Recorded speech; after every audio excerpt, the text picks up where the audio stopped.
Cześć, tu Bartek Czekała ze strony universeofmemory.pl.com. Przed nami długo wyczekiwany temat, mianowicie czy suplementacja jodem ma sens, czy może nam nabruździć coś, jeśli chodzi o zdrowie. Temat, o który proszono mnie chyba od ponad 2 lat. I nie bez powodu, zauważyłem, jest naprawdę olbrzymia popularność różnego rodzaju, że tak powiem, magicznych monoterapii, czyli terapii składających się z jakiegoś jednego magicznego środka terapeutycznego. Kiedyś to była witamina C i dla niektórych oczywiście wciąż jest. Naltrexon był naprawdę szałowym środkiem w pewnym momencie, który będzie leczyć szereg różnego rodzaju chorób. I teraz wylądowaliśmy na jodzie. Rzeczywiście jest całe mnóstwo różnego rodzaju tajemniczych grup naturopatycznych, między innymi, gdzie promuje się jod jako lekarstwo na absolutnie wszystko. I wyjaśnimy sobie, dlaczego dla wielu osób to będzie niestety błąd jednokierunkowy, mianowicie często nie będzie można odczynić konsekwencji tego wyboru, ale też dlaczego każda z grup ma potencjalnie rację. Bo widziałem wielokrotnie różnego rodzaju relacje w internecie, że ktoś stwierdził, że u niego suplementacja dużymi dawkami jodu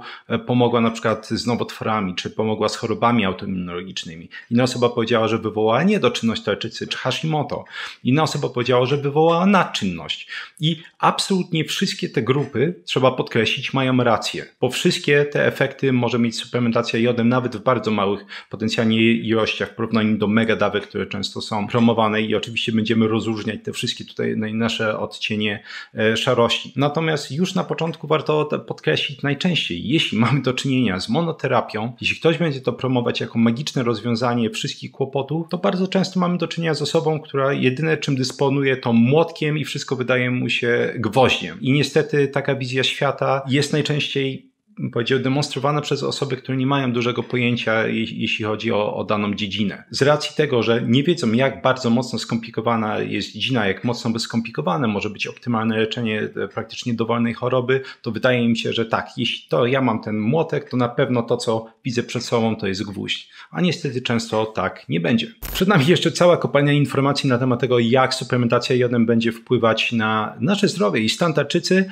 a na tym moment chciałbym zrobić przerwę i przedstawić sponsora tego odcinku, którym jest Mięsna Paczka. Jeśli ktoś jeszcze nie słyszał, Mięsna Paczka jest dostawcą certyfikowanego mięsa z ekologicznych polskich gospodarstw, gdzie hodowla odbywa się, że tak powiem, po bożemu, czyli jest bez absolutnie żadnych boosterów wzrostu, antybiotyków. Zwierzęta są hodowane jakby w naturalny sposób. W ten sposób upewniamy się, że mięso jest jak najwyższej jakości w momencie, w którym je dostajemy. A jak można je dostać? Wchodzimy na stronę Mięsnej Paczki, wybieramy jedną z już skompletowanych paczek, ale jeśli to nie gra naszym kubeczkom smakowym, można samodzielnie skompletować własną paczkę, spersonalizowaną paczkę z produktów dostępnych w sklepie. Punkt numer 2. Wybieramy, gdzie ta paczka ma dojechać i punkt numer 3. Dojeżdża ona dokładnie pod nasze drzwi. Możemy ją rozpakować i przepakować od razu do zamrażarki, ponieważ mięso przychodzi zmrożone i świetnie zabezpieczone suchym lodem.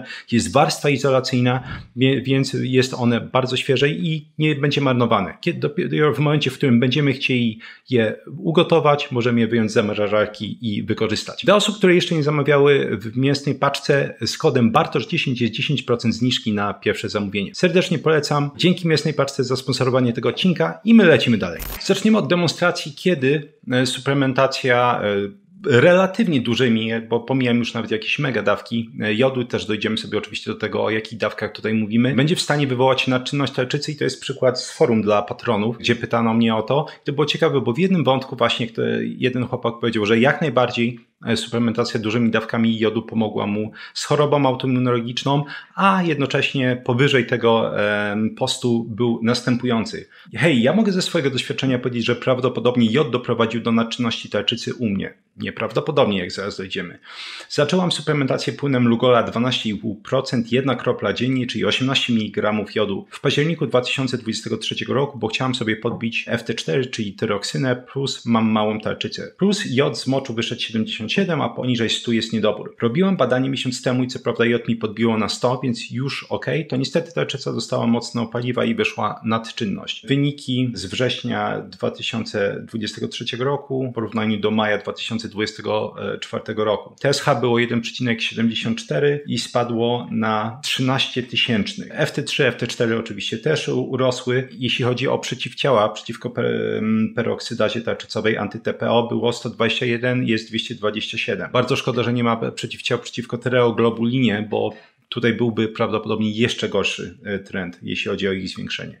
Objętość tarczycy nie zmieniła się, nadal 12 ml. Wzrok też mam wrażenie, że pogorszył mi się od około grudnia 2023. Obraz mi się rozmazuje bardziej z daleka niż wcześniej. Odstawiłem od razu jod i ponowne badania zrobię pewnie jakoś wrzesień, październik. I już tutaj podkreślę, będzie osobny odcinek na temat tego, jak duże dawki jodu są w stanie nieodwracalnie, bo niestety trzeba to już teraz podkreślić, uszkodzić wzrok. Niestety nie jest to coś, co przynajmniej z tego, co założyłem w badaniach i też w przypadkach, z którymi miałem do czynienia, nie jest to coś, co się samodzielnie jest w stanie w większości przypadków cofnąć. Przejdźmy sobie właśnie do tego, co mieliśmy sobie mówić. W tym przypadku mieliśmy do czynienia z suplementacją jodem jeszcze raz w ilości 18 mg. To już są duże dawki. Wiem, że oczywiście wiele osób będzie mi cytować jakieś te klasyczne prace na temat temu, dlaczego to nie są duże ilości. To jak najbardziej są bardzo duże ilości, jeśli chodzi o tarczycę i wywołanie potencjalnie właśnie nadczynności tarczycy. I właśnie zacznijmy od omówienia tego, czym jest to efekt joda basedowa. Efekt joda basedowa jest oczywiście, jeszcze raz, nadczynnością tarczycy, która jest wywołana suplementacją jakichkolwiek większych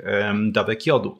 I nawet nie chodzi tutaj o mega dawki. Wiemy, że ta nadczynność jest w stanie się pojawić u osób predysponowanych, nawet kiedy będziemy suplementować 2,3 mg jodu. Co to znaczy osoby predysponowane? Tutaj trzeba podkreślić, że ten efekt absolutnie nie będzie występować u osób, które mają zdrową tarczycę. Znaczy, jeśli masz zdrową tarczycę, coś takiego nie wystąpi. Osoby predysponowane są zawsze osobami, które mają różnego rodzaju dysfunkcje tarczycy już na starcie. Uwaga, te dysfunkcje mogą być, no właśnie, nieuświadomione, bo po prostu ktoś nie miał wcześniej badanej dokładnie tarczycy. Jak tą tarczycę dokładnie zbadać? Znowu omówię w dalszej części filmiku oczywiście. Jakie są predyspozycje, jeśli chodzi o, no właśnie, potencjalne uzyskanie nadczynności tarczycy przy suplementacji jodem? Po pierwsze, osoby, które już cierpią na chorobę Gravesa, czy chorobę Gravesa basedowa, czyli tą naszą autoimmunologiczną nadczynność tarczycy. Osoby, co ciekawe, z Hashimoto mogą być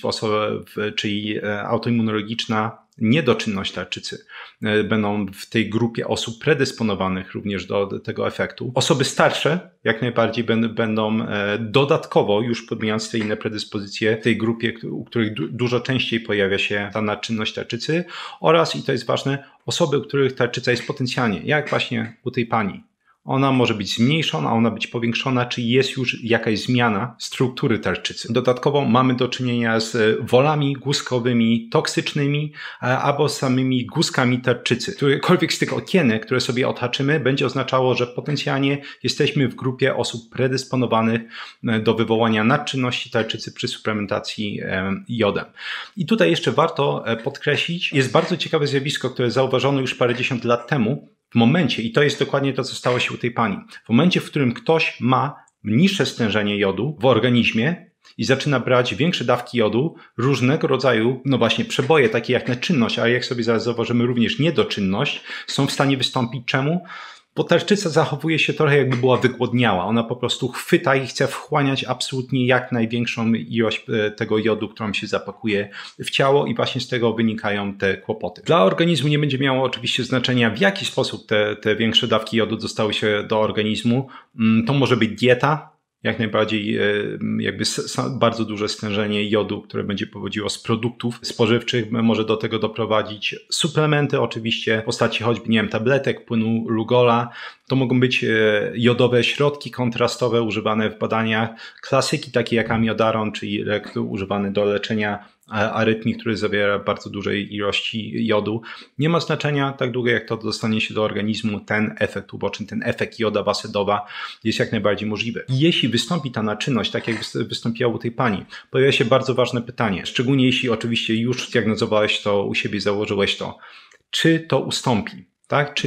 Czy ta nadczynność tarczycy może ustąpić? I tak naprawdę nie ma odpowiedzi. Może ustąpić, patrząc na doświadczenia, te anegdoty medyczne i literaturę, a może nie. Czyli innymi słowy, ta zmiana może być permanentna, a może po prostu ustąpić po odstawieniu, nazwijmy to ogólnie, suplementacji jodem. Tylko i wyłącznie czas będzie w stanie to pokazać, ale oczywiście im większe dawki jodu i im dłuższy będzie okres suplementacji tym jodem, tym większa szansa, że takie zmiany będą absolutnie permanentne. Skąd możemy w takim razie wiedzieć właśnie, czy mamy takie kłopoty? Oczywiście różnego rodzaju badania obrazowe, które pokażą, jaki jest stan tarczycy, to jest jakaś podstawa. Natomiast prawda jest oczywiście taka, że większość osób, która nie miała do tej pory żadnych kłopotów z tarczycą, oczywiście nigdy nie miała, między innymi ja, żadnych badań obrazowych tarczycy, bo pojawia się oczywiście bardzo ważne pytanie, po cholerę robić takie badania, jeśli tarczyca jest, no właśnie, nigdy nie dawała nam popalić. Więc zostają nam, jeśli chodzi o takie powiedzmy rzeczy, które można szybko przetestować, zrobienie sobie badań laboratoryjnych, badań serologicznych, które mogą potencjalnie wskazać nam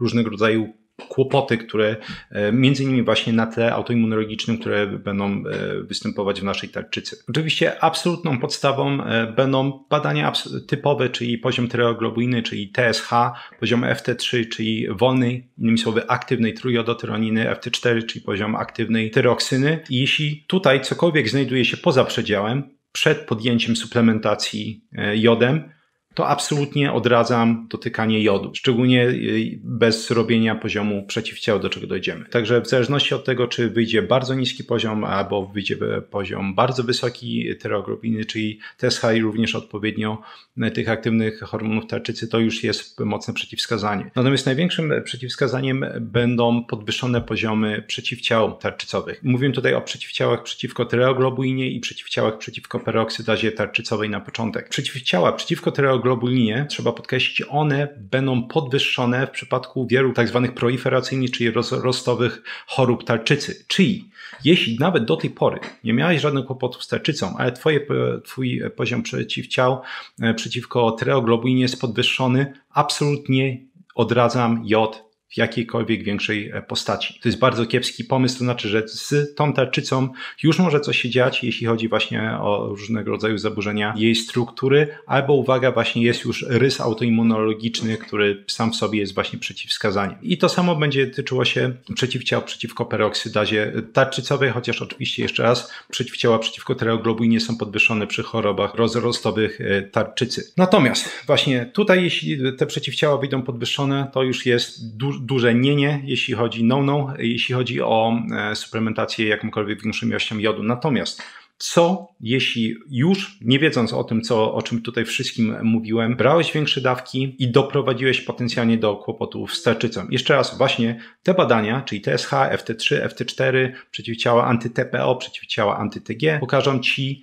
na jakim poziomie obecnie jesteś oraz najważniejsze z punktu widzenia jakby naczynności tarczycy w formie Gravesa-Basedowa mamy również przeciwciała TRAP czy antytrap, czyli przeciwko receptorowi TSH. Podwyższony poziom tych przeciwciał jest absolutnie kluczowy, jeśli chodzi o diagnozowanie choroby Gravesa-Basedowej, więc jeśli już przedawkowałeś czy brałeś dłuższy czas jod i ten poziom przeciwciał wychodzi podwyższony, prawdopodobnie dorobiłeś się właśnie choroby Gravesa-Basedowa. Jest mała szansa niestety, że to samo z siebie się cofnie. Jest to dożywotni niestety, nazwijmy to prezent. Natomiast te poziomy przeciwciał i oczywiście jeszcze raz TSH, FT3 i FT4 jest to coś, co możemy śledzić, czyli robić na przykład te badania ponawiać co 2, 3, 4 tygodnie, aby po odstawieniu jodu, aby obserwować, czy no właśnie nasz stan się poprawia, czyli czy wychodzimy z tej naczynności tarczycy, poziomy przeciwciał zaczynają się stabilizować oraz same poziomy hormonów tarczycy zaczynają się stabilizować. Jeśli tak, chwała Bogu, to znaczy, że ten stan był przejściowy, ta naczynność, ten efekt joda Basedowa był tylko i wyłącznie tymczasowy i wszystko wraca do normy. Jeśli to się nie zmienia, to znaczy, że niestety wywołaliśmy permanentnie naczynność tarczycy. Szczególnie jeszcze raz przy podwyższonych tych ciałach antytrap jest to bardzo, bardzo pewne. Jeszcze warto podkreślić, bo zapomniałem dodać, że jakby sam efekt joda Basedowa będzie rozwijał się na przestrzeni od 2 mniej więcej do 12 tygodni. Paradoksalnie pojawienie się tej naczynności tarczycy po początkowych dużych dawkach czy megadawkach jodu może trwać nawet do 3 miesięcy i dopiero wtedy będziemy widzieć niestety negatywne efekty. Jak człowiek pomyśli, utrudnia rzeczywiście potencjalne wykrycie we wczesnej fazie tego kłopotu. Dlatego bardzo ważne jest, że nawet jeśli ktoś już zdecydowałby się suplementować jod w jakichkolwiek większych dawkach, to jest właśnie ustalić sobie linię bazową. Ustalić sobie absolutnie linię bazową, czyli te wszystkie badania zrobić, o których mówiłem wcześniej, zrobić to przed suplementacją jodem i potem robić te badania regularnie co 2 do 4 tygodni podczas suplementacji, bo przynajmniej świadomi będziemy wiedzieć, co się dzieje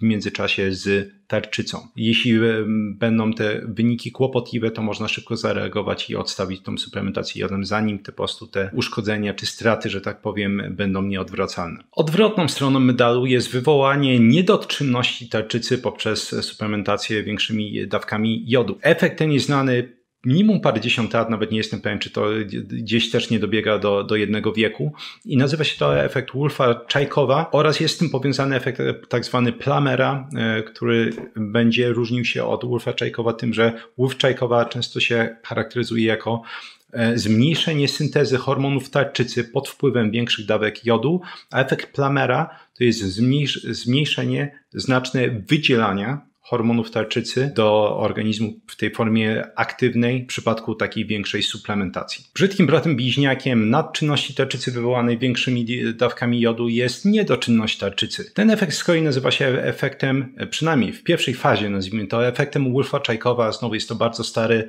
efekt znany od wielu dekad. Będzie się objawiać właśnie tym, że w momencie, w którym zaaplikujemy sobie nawet jednorazowo większe dawki jodu, to organizm zaczyna mniej syntezować hormonów tarczycy i razem z tym jest powiązany, chociaż one nie dzieją się, że tak powiem, jednocześnie, efekt Plummera, który powoduje mniejsze wydzielanie aktywnych hormonów tarczycy do krwiobiegu. I tutaj warto sobie dodać, że ten efekt Wolfa-Chaikowa, on będzie trwać mniej więcej 10 dni. Dlatego oczywiście wiele osób kojarzy, że w ramach zagrożenia między innymi radioaktywnym jodem, to można sobie właśnie dawkować, wziąć większe dawki jodu i w ten sposób, można powiedzieć, organizm będzie odcinać się od wchłaniania dalszej ilości jodu, poniekąd można powiedzieć, zamyka się na produkcję nowych hormonów tarczycy, tylko oczywiście to musi być dobrze zgrane czasowo, żeby nie zaktywizować przedwcześnie tego efektu Plummera. Natomiast wracając właśnie, ten efekt Wolfa-Chaikowa będzie trwać mniej więcej 10 dni, czyli nawet po takiej jednorazowej dużej dawce jodu. To oczywiście polega na tym, że to jest jakby pierwsza faza. W przypadku wydłużonej suplementacji dużymi dawkami jodu albo mega dawkami jodu będzie dochodziło do niedoczynności albo wręcz do rozwinięcia się Hashimoto. I zaraz będziemy sobie pokazywać na danych, że występowanie Hashimoto jest bardzo mocno powiązane ze zwiększeniem spożywania jodu w społeczeństwach, między innymi poprzez różnego rodzaju programy powszechnej suplementacji, co wiem, że może się trochę gryzie z logiką, ale będziemy pokazywać oczywiście, czy będę pokazywać te mechanizmy zaraz. Kto będzie tutaj w gronie osób predysponowanych? Przede wszystkim osoby, u których występowało już niedoczynność tarczycy, również osoby, u których będzie zmniejszony poziom jodu. Czemu? Ponieważ zmniejszony poziom jodu oczywiście, jak wiemy, może prowadzić do woli. To jest jeden właśnie jakby już same wole albo zmniejszony poziom jodu, który występował u kogoś przez dłuższy czas. To są takie czynniki predysponujące. Jeszcze raz, w momencie, w którym organizm jest pozbawiony jodu dłuższy czas, ta tarczyca się robi zachłanna w momencie, w którym podajemy jakiekolwiek większe dawki jodu i niestety wchłania je, można powiedzieć, dużo efektywniej. Dosłownie jak suchy papier przy jakiejś mokrej kałuży. Wchłania ta tarczyca ten jod dużo efektywniej niż w przypadku, kiedy jest normalnie wysycona jodem. Tak jak mówiłem, sama niedoczynność tarczycy. Jeśli ktoś już ma Hashimoto, to zaostrzenie Hashimoto to jest absolutny klasyk przy jakichkolwiek większych dawkach jodu. Jeśli ktoś ma Hashimoto i chce brać większe dawki jodu, jest to absolutnie fatalny pomysł. Już teraz mogę pokazać w ramach ciekawostki, oczywiście to badanie będzie w opisie, że paradoksalnie diety z niską zawartością jodu są w stanie bardzo ładnie regulować właśnie poziom przeciwciał i te stany zapalne tarczycy w przypadku Hashimoto, czyli można powiedzieć obniżenie, a nie zwiększenie. Paradoksalnie zwiększenie jest, można powiedzieć, bardzo kiepskim pomysłem w większości przypadków. Nawet jeśli ktoś właśnie z tymi predyspozycjami brał większe dawki jodu i odpukać nic się nie stało, absolutnie moim zdaniem nie ma co się chwalić. To jest dla mnie równoznaczne z tym, że ktoś odpalił zapałkę i przebiegł przez fabrykę dynamitu. To, że nic się nie stało, to nie znaczy, że to był dobry pomysł. Tak możemy sobie to podsumować. I oczywiście ponownie osoby starsze są automatycznie w grupie podwyższonego ryzyka. Osoby, u których właśnie występują albo wole, albo łuski tarczycy, znowu jest to automatycznie predyspozycja do wystąpienia tej niedoczynności tarczycy albo wręcz Hashimoto przy suplementacji jodem. Natomiast znowu możemy oczywiście, już pomijając badania obrazowe tarczycy, zrobić sobie właśnie te badania, o których mówiliśmy. Przede wszystkim jeszcze raz występowanie tych przeciwciał przeciwko tyreoglobulinie i peroksydazie tarczycowej jest automatycznie poniekąd dyskwalifikacją, jeśli chodzi o suplementację jakąkolwiek większą ilością jodu. Zróbmy sobie szybki bieg przez płotki, jeśli chodzi o badania. badania. Jak to wyglądało w Polsce? Ten narodowy program dodawania jodu do żywności, żeby zapobiegać właśnie niedoczynności tarczycy, został wprowadzony w roku 1997 i jak pokazano, w przeciągu 2 lat bazowano te dane na próbce 3,5 tysiąca biopsji aspiracyjnych. Poziom stanów zapalnych tarczycy zwiększył się z 1,5 do 5,7 w przeciągu 2 lat od wprowadzenia tego programu. Czyli mówimy o ponad 3-krotnym zwiększeniu i zaraz zauważymy, że ta 3-krotność nie jest niczym szalonym, bo widzieliśmy to w innych krajach między innymi. Natomiast Sam Kahali, taki badacz, robił badanie, które było podwójnie randomizowane i zaszczepione, gdzie grupie 62 uczestników podawał odpowiednio albo placebo, albo 0,2 mg jodu przez 12 miesięcy. Co się okazało po tym roku, że u tych osób, które brały udział w badaniu, to były osoby z normalnym stanem tarczycy, u których natomiast występowały wole endemiczne, które jak sobie mówiliśmy, w te wole czy guzki tarczycy są predysponujące do występowania tych różnego rodzaju albo nadczynności, albo niedoczynności tarczycy. U 10% wszystkich badanych wyszły stany zapalne i autoimmunizacyjne tarczycy. Co jeśli chodzi o Grecję? W Grecji w przeciągu 7 lat od wprowadzenia również takiego narodowego programu dodawania jodu do żywności ilość stanów zapalnych tarczycy zwiększyła się w populacji 3-krotnie. Jeśli chodzi o Sri Lankę, w momencie, w którym wprowadzono to u kobiet, i to jest ciekawe, od 11 roku życia ciała przeciwko tarczycy występowały mniej więcej u 14,3% wszystkich dziewczynek. Do 16 roku życia wzrosło chyba prawie 4-krotnie, to było 7 do 70% prawie. Olbrzymie wzrosty przeciwciał przeciwko tarczycy, co oczywiście jeszcze raz świadczy o tych stanach autoimmunizacyjnych albo między innymi o chorobach rozrostowych tarczycy. To samo widzieliśmy w Słowenii, to samo widzieliśmy w Iranie. Tych badań jest naprawdę mnóstwo populacyjnych, ale też oczywiście pomiędzy między innymi to badanie, o którym sobie mówiłem. Mieliśmy badanie przeprowadzone przez Reinhardta, gdzie podawano 0,25 mg jodu 40 pacjentom, którzy mieli lekko podwyższone przeciwciała przeciwko peroksydazie tarczycowej.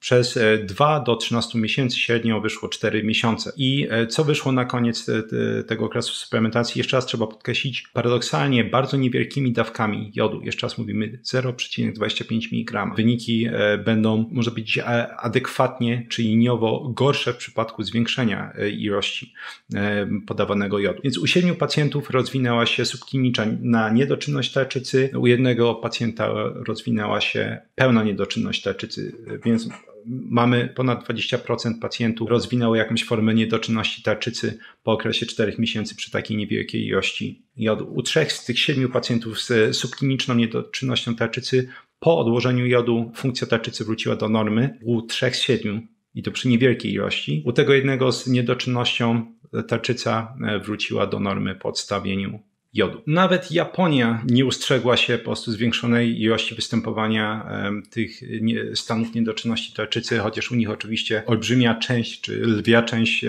suplementacji jodem, czy dodatkowego jodu pochodzi z żywności. I warto tutaj jeszcze podkreślić, że też absolutnie fatalnym pomysłem jest porównywanie nacji. Tak, bo oczywiście my wiemy, że ta zwiększona konsumpcja jodu przez Japończyków również będzie korelować z mnóstwem fantastycznych rzeczy, między innymi zmniejszone występowanie raka piersi, zmniejszone występowanie raka jajników. Chodzi mi tylko o obrazowanie sytuacji. Nie powinniśmy porównywać się do innych nacji, ponieważ my dorastaliśmy, że tak powiem, genetycznie w zupełnie innych warunkach. Jednym z takich klasycznych przykładów, który często przytaczam, jest to, że jeśli chodzi o Japończyków i ich konsumpcję ryżu, my wiemy na przykład z badań genetycznych, że średnio Japończycy będą mieli 14 kopii genu amylazy AMY1, ponieważ, no właśnie, przez tysiące lat wykształcali oni po prostu tą zdolność do trawienia poprawionego skrobi. Plemię Biaka z Amazonii, tam średnio jak badano ilość tych kopii genu AMY1 było ich 6, czyli innymi słowy genetycznie ich zdolność do rozkładu skrobi była dużo gorsza. Nawet jeśli chcielibyśmy się porównywać do Japończyków w tym względzie, trzeba sobie przypomnieć, że my oczywiście ryżu praktycznie nigdy nie mieliśmy u siebie. Ziemniaki zostały wprowadzone w Polsce dopiero w XVII wieku, a rozpowszechnione w wieku XVIII. I nawet te parę wieków absolutnie nie sprawiło, bo niestety ewolucja nie działa tak szybko, że u nas będzie jakaś niesamowicie duża ilość tych genów AMY1, które będą sprawiać, że my akurat tolerujemy węglowodany niesamowicie dobrze. Także, żeby było jasne, jest to na pewno duży błąd logiczny, żeby porównywać się do szczególnie bardzo odległych geograficznie nacji, ponieważ często niestety nie ma uzasadnienia do takiego stanu rzeczy. Często różnego rodzaju kultury mają, że tak powiem, różne rysy genetyczne i predyspozycje i przekleństwa, że tak powiem. Zanim przejdę do podsumowania, warto podkreślić, że to nie jest odcinek, który ma pokazać, że suplementacja większymi dawkami jodu jest B. Ma on pokazać, że są jak najbardziej znane od bardzo dawna mechanizmy, które u osób predysponowanych mogą wywołać nieodwracalne szkody, jeśli chodzi o tarczycę i zdrowie. I to jest, można powiedzieć, fakt, któremu naprawdę nie da się zaprzeczyć, nieważne jak mocno ktoś będzie kiwał głową. Także odcinek jest po prostu po to, żeby jeśli ktoś zdecyduje, jeśli ty się zdecydujesz na suplementację tymi większymi dawkami jodu z wielu powodów, bo są oczywiście pozytywne reakcje czy pozytywne efekty takich terapii, jak wiemy. Natomiast ważne, żebyś ty wiedział, że jeśli ty się zdecydujesz na taki krok, na taką terapię, to będziesz bezpieczny. Albo jeśli jesteś specjalistą, to że twoi pacjenci będą dobrze prowadzeni. Podsumowanie. Jeśli chodzi o suplementację większymi dawkami jodu, już pomijając megadawki jodu, bo to jest jak najbardziej, już będzie takie megadawki jodu, będą potęgować te kłopoty, mogą wystąpić takie stany jak nadczynność tarczycy albo niedoczynność tarczycy. I te stany mogą być albo przejściowe, czyli miną po jakimś czasie, albo mogą być permanentne. Nie da się niestety przewidzieć, u kogo będzie jakiś stan, dlatego tym bardziej kontrola tego wszystkiego jest ważna. Jeśli chodzi o i nadczynność i niedoczynność, mogą te nadczynności i niedoczynności przybrać formę autoimmunologiczną, więc możemy mówić o niedoczynności tarczycy Hashimoto, czyli limfocytowe właśnie zapalenie tarczycy, albo możemy mówić o chorobie Gravesa basedowa. Nadczynność tarczycy przy suplementacji większymi dawkami jodu będzie występowała tylko i wyłącznie u osób, u których będziemy mówić o jakichkolwiek dysfunkcjach tarczycy, czyli będą występować wory guzkowe toksyczne, będą występować guzki tarczycy, tarczyca może być pomniejszona, zwiększona. U osób starszych, które są grupą ryzyka, jest zwiększone zagrożenie takiego stanu oraz oczywiście u osób, które mają Gravesa basedowa albo miały już przypadki przynajmniej przejściowej nadczynności tarczycy. Jeśli chodzi o występowanie niedoczynności tarczycy albo wystąpienie Hashimoto, to będziemy mówić tutaj znowu o osobach starszych, o osobach, które mają wolę tarczycy, które mają guzki tarczycy, różnego rodzaju właśnie dysfunkcje, u których występowały niedobory jodu, tyczy się to również właśnie nadczynności tarczycy. Wszystkie te osoby będą w grupie ryzyka oraz w obu przypadkach coś, co predysponuje do wystąpienia i nadczynności, i niedoczynności, to jest zwiększony poziom przeciwciał przeciwko tarczycy, czy przeciwko peroksydazie tarczycowej i tyreoglobuinie. Jak to wszystko sprawdzić? Idealnie robimy badania obrazowe tarczycy, albo już niewykluczone, że niektórzy z Was nimi dysponują. W przeciwnym razie, albo razem z tymi badaniami obrazowymi chcemy zrobić sobie pełen panel badań tarczycy. Mówimy o zrobieniu badań TSH, FT3, FT4, przeciwciała przeciwko peroksydazie tarczycowej, przeciwciała przeciwko tyreoglobuinie i w przypadku już właśnie osób, które miały jakieś kłopoty z nadczynnością tarczycy, przeciwciała przeciwko TRAP, więc receptorowi TSH. Jak upewnić się, że nic nam się nie stanie, że będziemy zdrowi i tarczyca będzie cała? Zrobić sobie badania kontrolne przed rozpoczęciem suplementacji jodem, cały ten panel, o którym mówiłem, i ponawiać robienie tego panelu w odstępach od 2 do 4 tygodni. Częściej równa się oczywiście lepiej, ale trzeba wziąć pod uwagę, że finanse tutaj, czyli koszt ponoszenia robienia takich badań są osobnym czynnikiem, który trzeba wziąć pod rozwagę. Dzięki serdeczne za wysłuchanie tego odcinka, jak zawsze. Polecam dzielenie się swoimi obserwacjami, wrzucanie pytań do komentarzy i szczególnie własnych właśnie tych anegdotek, jak to się mówi, medycznych, żebyśmy kolektywnie zobaczyli, jak ta suplementacja jodem może pozytywnie i negatywnie działać na zdrowie. Polecam jak zawsze moje flagowe kursy Experts Incubator, czyli kuźnia ekspertów, gdzie pokazuję, jak samodzielnie przyswoić wiedzę z dowolnej dziedziny od A do Z, zapamiętywać informacje, tworzyć rozumienie,